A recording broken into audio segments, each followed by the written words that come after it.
You're listening to the Jiu Jitsu Lou podcast, and I'm Lou Temlett.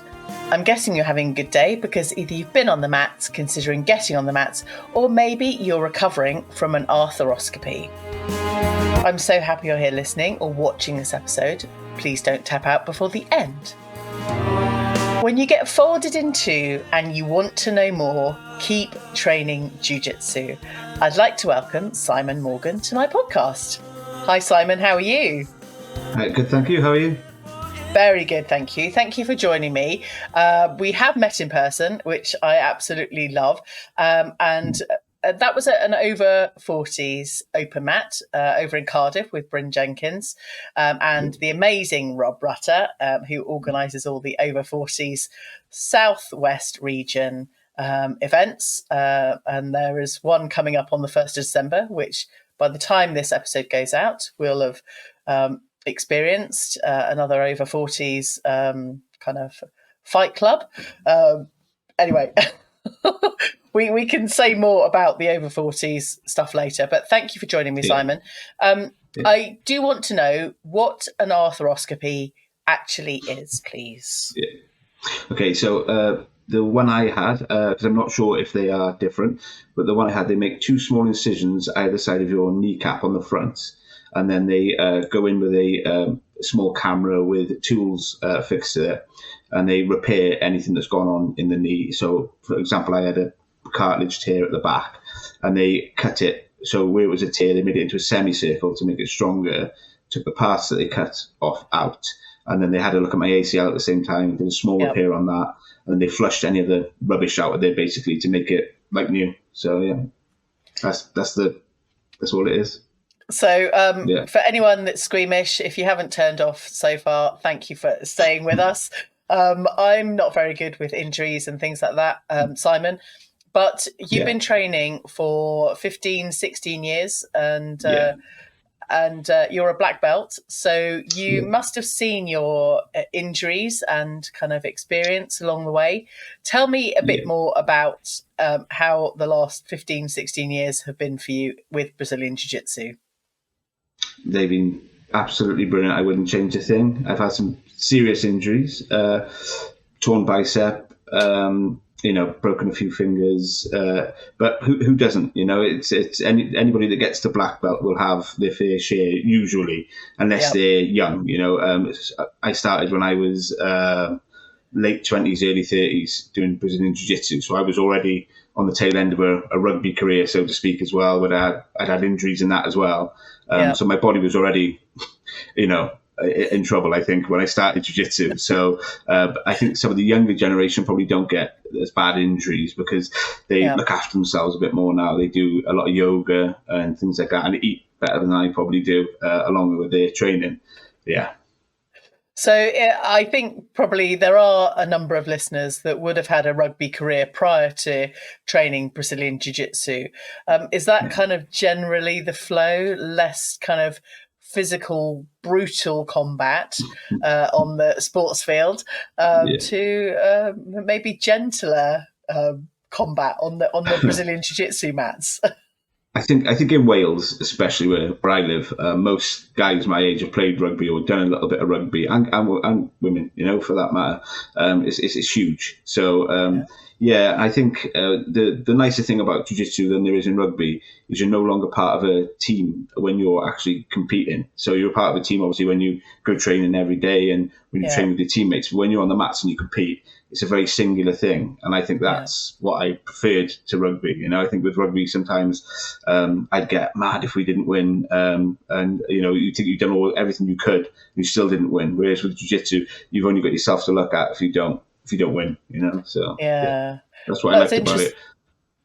That's interesting. You kind of mentioning the team sport and actually having to rely on other people. But when it comes to jiu-jitsu, it's yourself and that's it.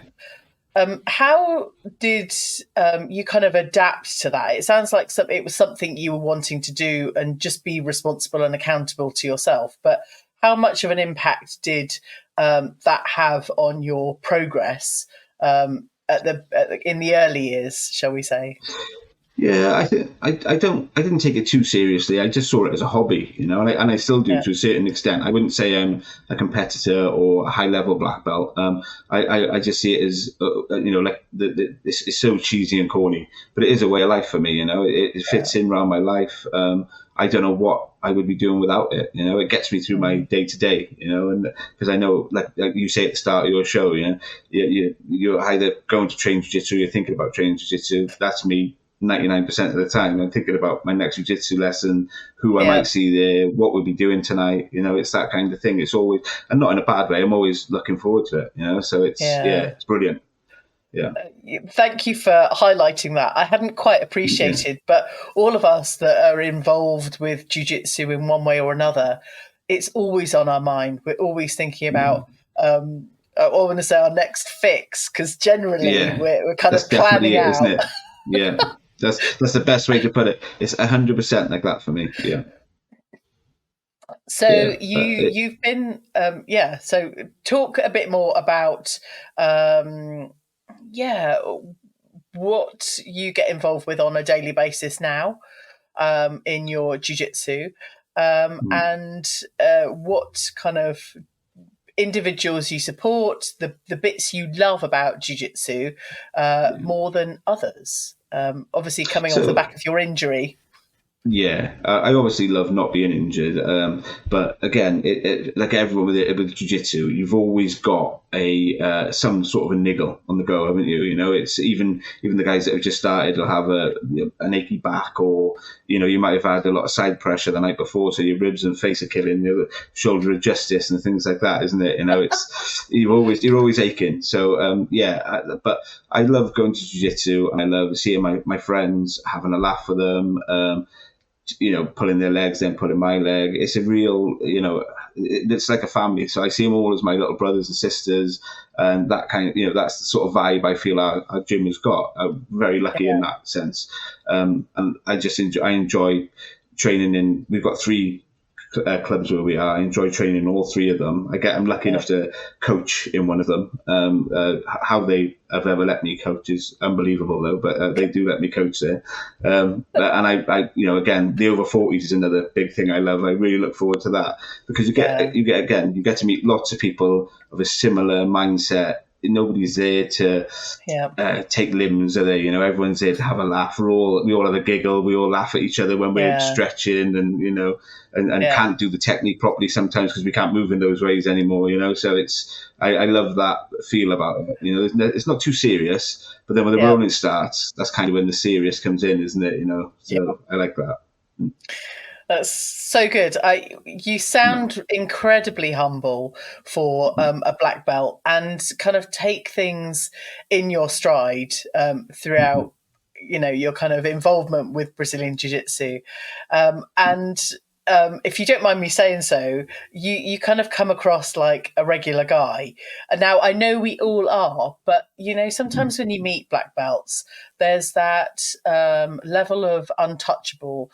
There's that mindset that we feel like we may never achieve in our particular jiu-jitsu journeys, but you sound Yeah, very grounded, very kind of settled in life, and even saying that they allow you to coach at one of the clubs, yeah. um, you know but tell me a bit about your coaching journey then, Simon.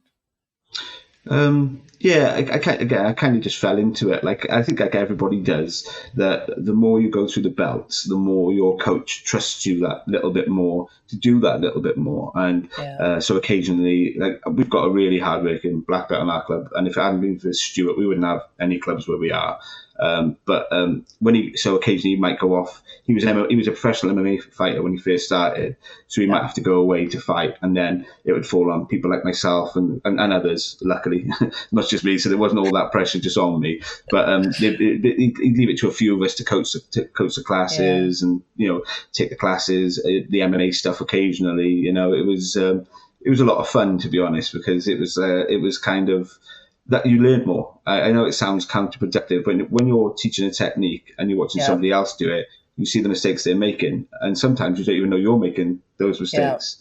So it made me better at jiu-jitsu. It made me better at knowing my techniques, knowing them inside out. Yeah. Again, there's still some I struggle with, but I think that's the journey. Just because you get your black belt, it doesn't mean you Yeah. know every single thing. It just means you know a certain, a decent amount, I would say. Yeah. But getting your black belt is almost like being a white belt again. For me, it was anyway, because Yeah. it was kind of like, oh, I'm a black belt. I should know more than this, And it's sometimes you watch somebody do a technique and Yeah. they do it, especially if you've got youngsters on the mat. So you've got young children that do jiu-jitsu, and when you watch the Yeah. youngsters do it, and they'll do things intuitively, and you think, Yeah. I've never seen it done that way before. And then Yeah. I look at it and I think, that's so good. I'm going to incorporate that into my game. So Yeah. with martial arts as a general, I find that if you keep an open mind, I'm going a bit spiritually, and I'm not spiritually adapted at all, but if you keep an open mind, you can learn off anybody. It doesn't matter what Yeah. belt they are, where you are, where Yeah. they are. And I get what you're saying, that some black belts you put them on I put them on a pedestal. I put my own coach on a Yeah. pedestal. I put Yeah. my coach's coach on a pedestal, and Yeah. my peers around me on a pedestal all the time. Especially when I roll with them. I probably Yeah. shouldn't be. Their criticism of me always is, you always hold back, And but Yeah. again, it's because it's a respect thing sometimes, but also it's I genuinely sometimes believe I can't beat them, and I don't want to. I don't want to anger them by even trying sometimes, and then other times you turn up and you just think, I'm tapping him tonight. You get that, you get that feel, you must get it, where you just think, Yeah. tonight, I'm gonna really put it on somebody tonight, and not in a nasty way, Yeah. but just your jiu-jitsu is Yeah. gonna flow tonight, and you're gonna catch Yeah. somebody, Yeah. So yeah, you Completely. just go through it. I feel that one actually, because we are so immersed in the mindset, and we're thinking about jiu-jitsu kind of day in, day Yeah, out. It keeps us on a level.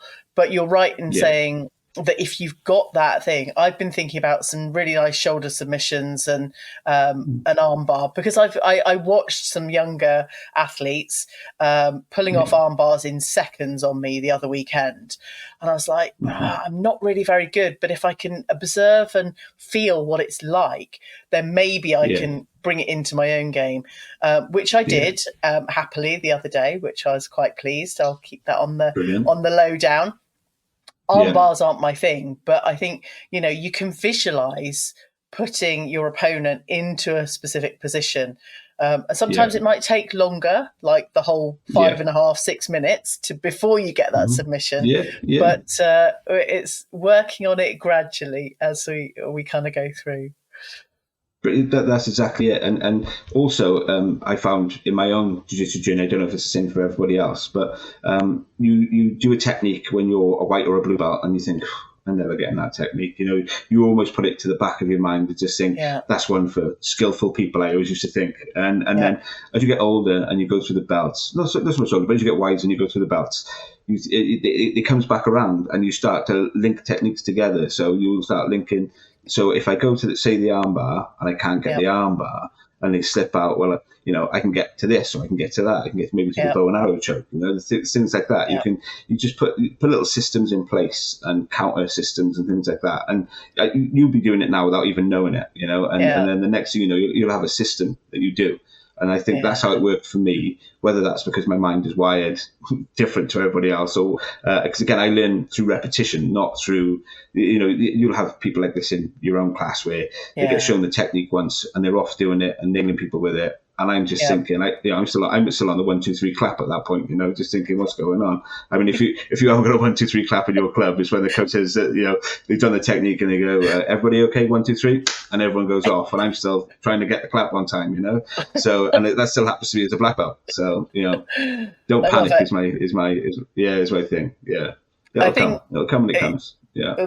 That's amazing. There are a couple of things in my mind. Yeah. Having the routine and the kind of schedule, the repetition is incredibly important for some of us. Yeah. Yeah. And I know, when I've been learning, I do enjoy some of the drills.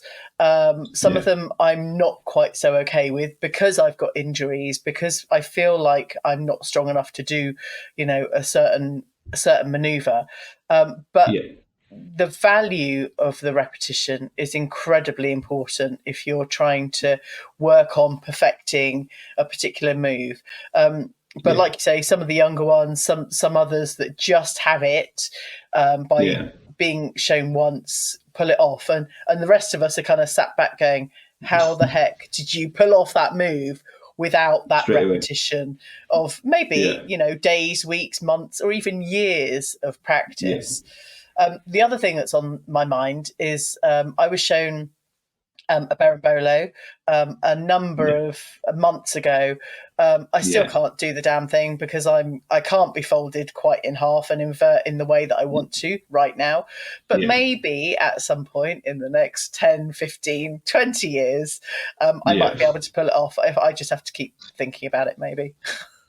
100%. And I get so I'm not great at berimbolos, as you might be able to tell, but sometimes when you're and again this might have happened to you, or if it doesn't, I'm sure it will in the future, where you're doing a technique and sometimes the flow just goes and your body will just go through that berimbolo and you don't realize you're doing it, and then afterwards my teammates would be like, nice berimbolo, and I was like, well, when was that? I don't remember doing that. So it just happens. Your body just goes that way sometimes. So again, for me, jiu-jitsu has got to be fun. So when I teach my class, it's unfortunately at the moment it's an adults only class, because where we've got it, I can't have we can't have the hall for more than one night a week, and it's 8 until 9:30, so it's late for children. We need a different night really, or a second night would be great. But so when they turn up, I'm very much aware that these adults are leaving their partners, wives, children, or could be earning money in work, and they come in, they're paying us money to learn jiu-jitsu. So first and foremost for me, apart jiu-jitsu aside, I want them to have a good time. So they turn up and think, I'm doing something with my life, not just I'm having fun, I'm meeting new people, where I'm getting some jiu-jitsu in, and that's all I want. If they go out and be world champions, I don't care really. I'd love it to happen, don't get me wrong, but I want them to have fun, and I want them to go away having had a good time, and it's broken up their week, and they can get on with the rest of their day, So that's the key for me as a coach. When I'm coaching, I want people to have a good time, learn some jiu-jitsu, go away feeling better about themselves and better about everything else, better about the world, So because that's how I feel after I do it. I just want to kind of go, that feels so lovely to hear that. And I think only having one night a week, if we can only train for that one night, then it has to feel good. None of us need to go away going, I couldn't do that, or the frustration that sometimes these classes kind of leave us in. I love that. I love that vibe, Simon. I also feel people put themselves under too much pressure sometimes to nail that technique first time. And again, I was never a guy that nailed the technique unless it was side control or top pressure. I was never the guy that nailed that technique first time, So it was, again, but I have got a relaxed attitude about myself where I just think, I'll get it. At some point, I'll get it. It'll click. So I just don't worry too much about it. I think having that confidence with the fun is really important. And I think, the self-belief, whether it comes now or in a number of months, weeks, years, is still confidence that's appropriate to each individual. So I think that's important too. Yeah, it doesn't work for everybody, but I like to think most people get the vibe of it. Yes. Yeah. This is the Jiu-Jitsu Lou podcast with me, Lou Temlett, coming to you from the UK. Go and check out the latest video clips over on jiu.jitsu.lu on Instagram. And as you're listening or watching on your favourite podcast platform, I'd really appreciate you dropping the show a rating and a review. Today, I'm having a conversation with Simon Morgan. So, Simon, we have met, which we've mentioned, on the over 40s open mats and seminars. Tell me a bit about how that has impacted your journey, having a space for our age group. The impact, I think, that Rob has put in place, so the impact on me was brilliant because it gave me a space to train with people my own age, my own ability, some older, some younger, And there's a very you've been to classes, so I'm trying to talk like you haven't been there. So for the listeners, it's such a relaxed vibe there. Nobody turns up there. Like when you go to a competition, there's people marching around the bullpen, and it's a bit intimidating. It's nothing like that at the over 40s. As you know, everyone's really nice. Everyone says hello, introduces themselves. There's people from other teams there. There's people from other countries there, because England's just over the border. So we get and we go over to Bristol, and I love it. The best part for me is training in other gyms and getting to see because you hear about these gyms, but you never really know where they are or who's involved with them. And then you get to meet these people, and you get to put faces to names. And I've got to roll with 2 black belts that I never would have thought, 3 now, that I never would have thought in a million years I'd ever share the mat with. And that's so. I'll never be able to repay Rob enough for that. So he does a great job, and it's really relaxed, and I love it personally. I try never to miss one. So I only missed the last one through injury. So, and I couldn't, at that point, my knee was bad and I couldn't drive. And then the other guys from my area were going up, so I couldn't really get there. So, but I'll definitely be at the next one. But there's nothing stopping anyone that when we have these over 40s meetups, then we are all there. And like you say, everyone is kind of beginning to know each other. There are introductions, and it's just a very lovely flow vibe. And Rob Rutter is an absolute legend, organising all of these off his own back. I remember the Bryn Jenkins one that I had a conversation with you at. Rob did an amazing presentation and kind of, nod to me getting my blue belt, as well as other individuals that had recently been promoted. So it's just an additional community. And like you say, it's not the pressure of meeting our kind of same age category and kind of weight category, whatever, at competition. It's just another level, in addition to the clubs that we train at on a daily or weekly basis, just broadening that whole community. Yeah, I just think sometimes when you're training, just to go off on that, sometimes when you're training clubs and you've got some clubs have only got younger guys there, and you might be the only over 40s guy there, or especially in your own weight category. So that's where I think this is invaluable. You get to roll with people's same size, same weight, same age, and as you say, when you're going away, if you are into competing, that's invaluable knowledge and work you can put in. It's absolutely, again, the other thing that's worth mentioning, it's absolutely free of charge. Absolutely free of charge. You don't pay a penny to go there. And where else can you say that, Yeah. I know, it's incredible. And I just want to also, we are bigging up the over 40s on this particular episode. Yeah. We're allowed to. But that's what we're here for. We're both just marginally over 40, aren't we? So we're allowed to do it. Yeah, marginally. Yes, but it's a safe place as well. So we're not going to get completely mashed up and injured by a 20-something kind of individual. It's a very safe and supportive space, and I equally feel that as a female over 40. And if there are any female over 40 athletes or jiu-jitsu practitioners, teammates listening, do come along. I know we've got the Southwest one that's run by Rob, and there's also a Northern one as well. So I'll be adding all the links to the show notes so that you can find out more about them.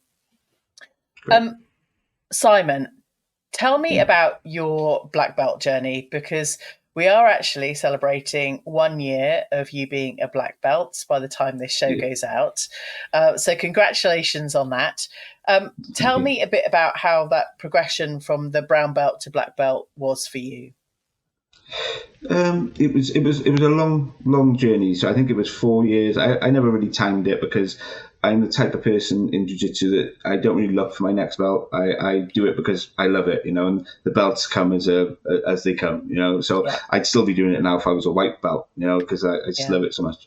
But so I was quite overweight. I'm still a little bit overweight, but I was quite overweight as a brown belt. And I remember a few guys are fans of the BJJ Underground. I remember a gentleman on there called is it Simon Hayes? He's a black belt on there, and I remember him sharing a post. I think it was during lockdown, and he said, "If you're a black belt, you should look like a black belt." And that kind of really hit me. I was like, yeah, I was kind of, when I was kind of like, oh, do I look like a black belt? What's a black belt look like? Because you see all different types of black belts, and and I remember thinking, but maybe I should get myself in shape, because I was severely overweight, not just a little bit overweight.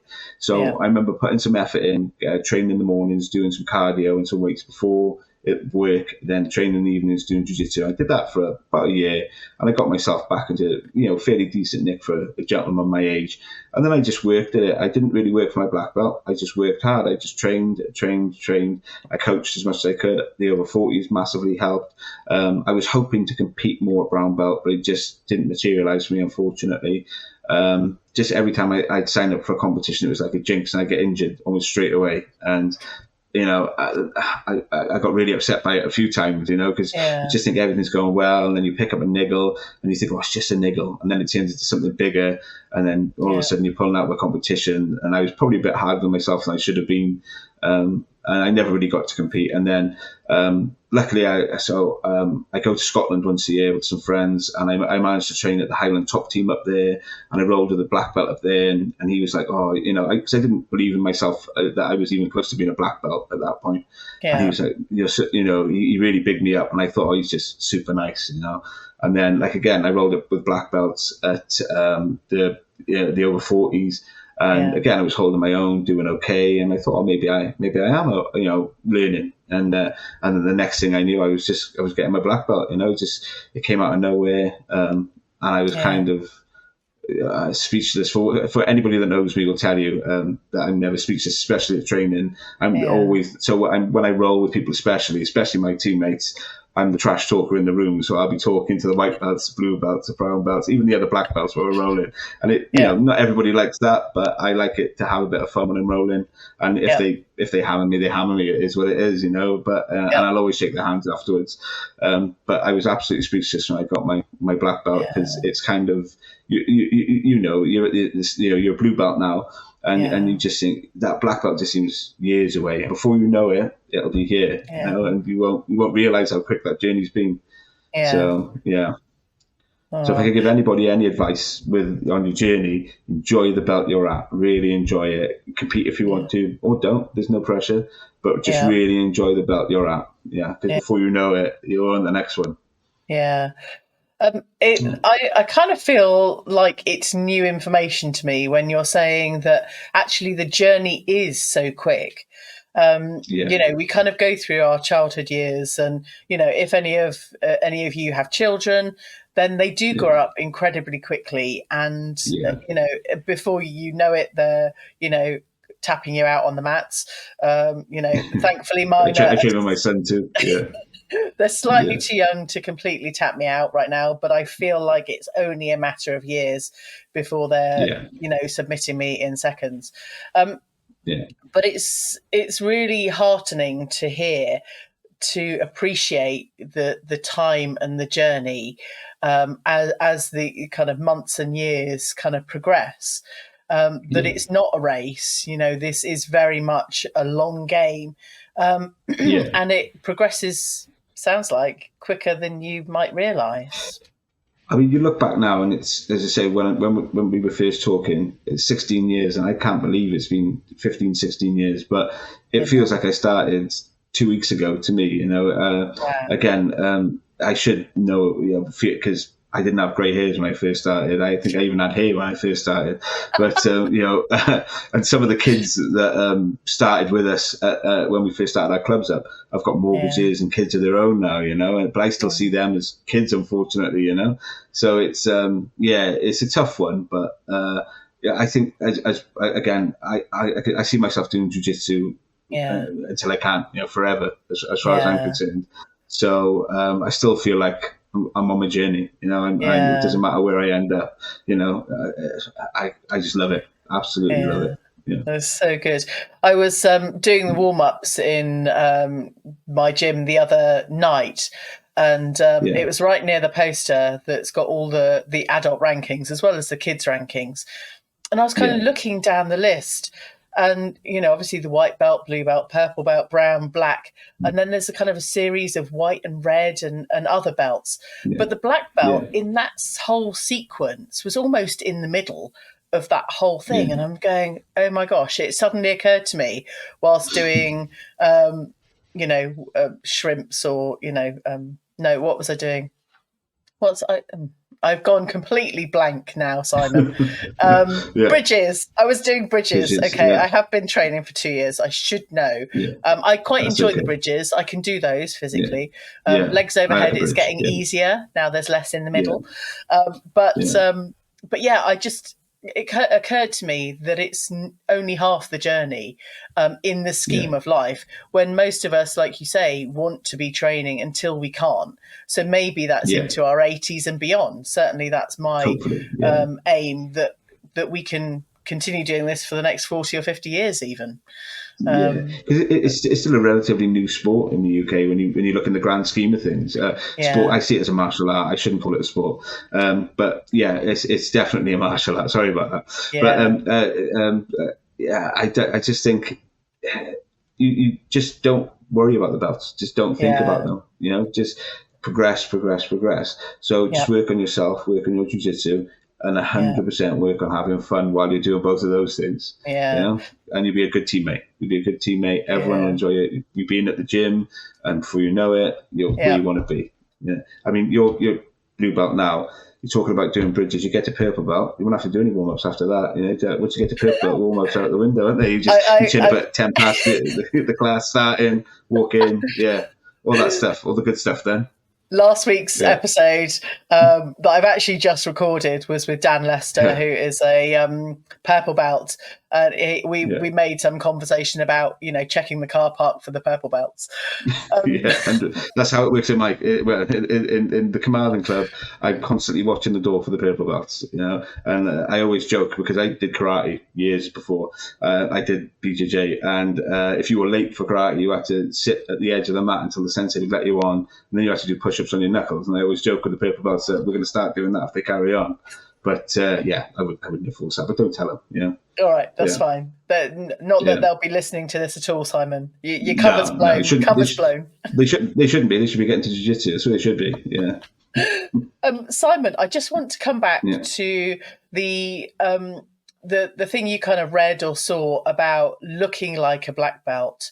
That sounds like it was a really pivotal moment for you. In kind of changing behavior, changing your mentality, changing your physical kind of progress.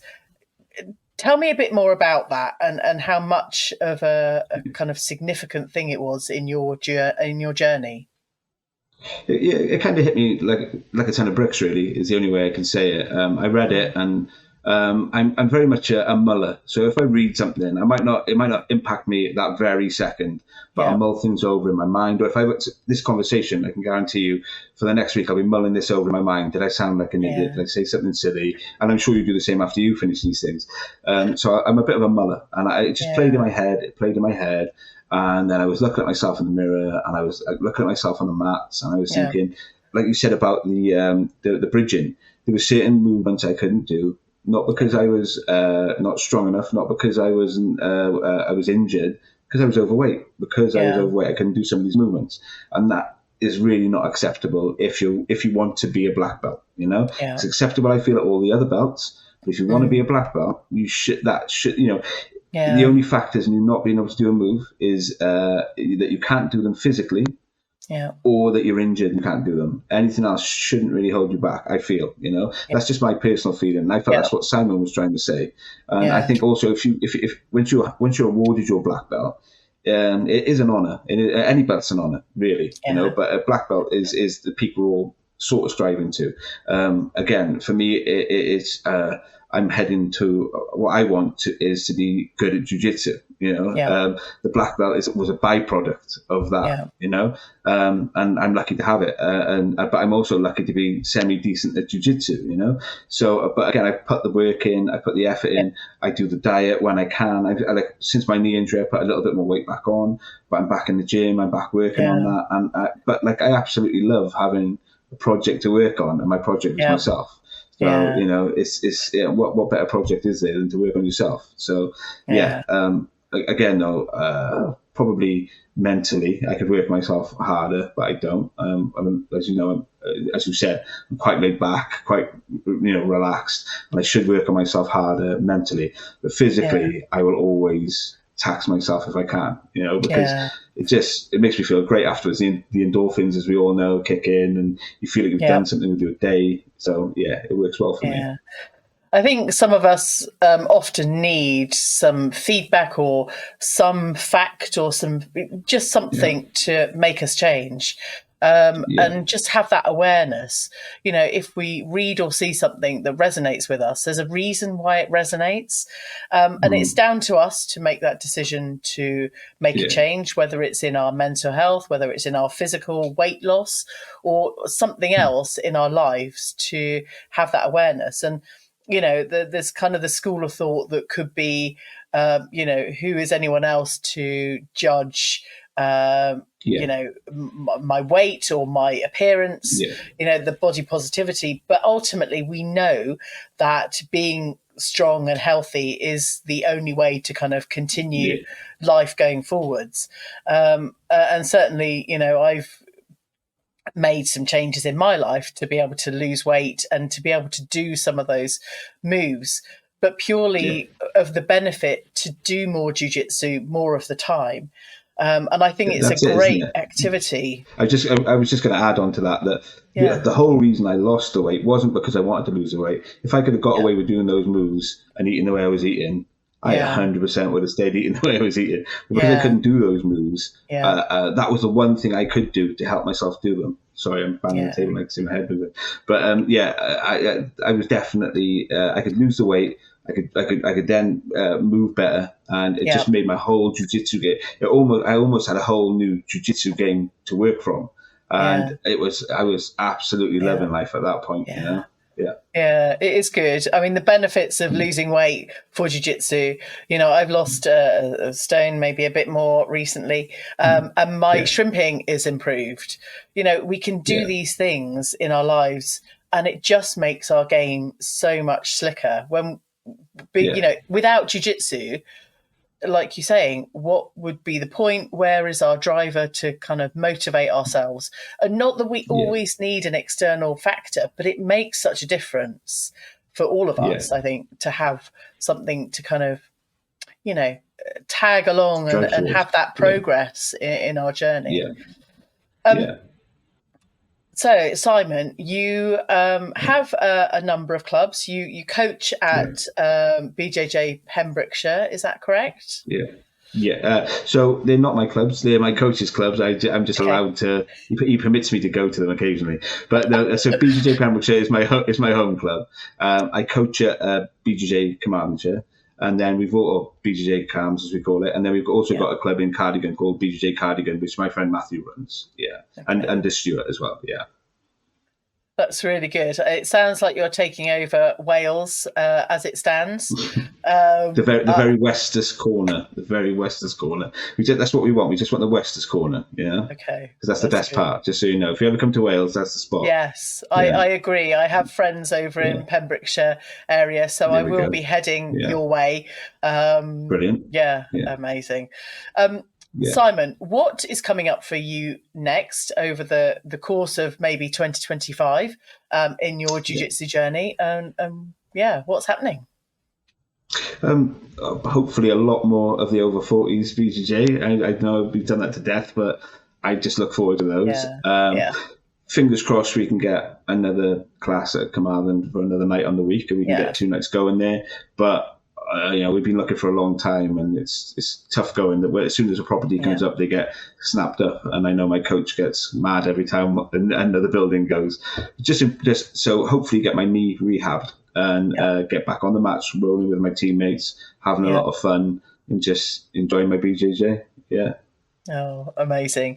Thank you so much for bringing such positive, kind of supportive energy. And, we've spoken about a number of things that the last half an hour or more has just gone incredibly quickly. And I think when we Yeah. do have fun, the time just disappears as if it was only a few minutes. So, Yeah. um, thank you so much. I look forward to seeing you at the next over 40s open mat seminar. And again, for kind of the continued years, Simon, that we're both going to be training Brazilian Jiu Jitsu. Yeah, thanks for having me on. It's been great. I've been a fan for a long time. So, I just chuffed a bit to have been on an episode. Yeah. Oh, amazing. Well, thank you so much, Simon. I will see you soon. Okay, bye. I hope you enjoyed this episode. Thank you for telling your friends about this show. And as soon as this episode ends, I'd really appreciate you dropping the show a rating and a review. Thanks again for listening. Catch you on the next episode of the Jiu Jitsu podcast.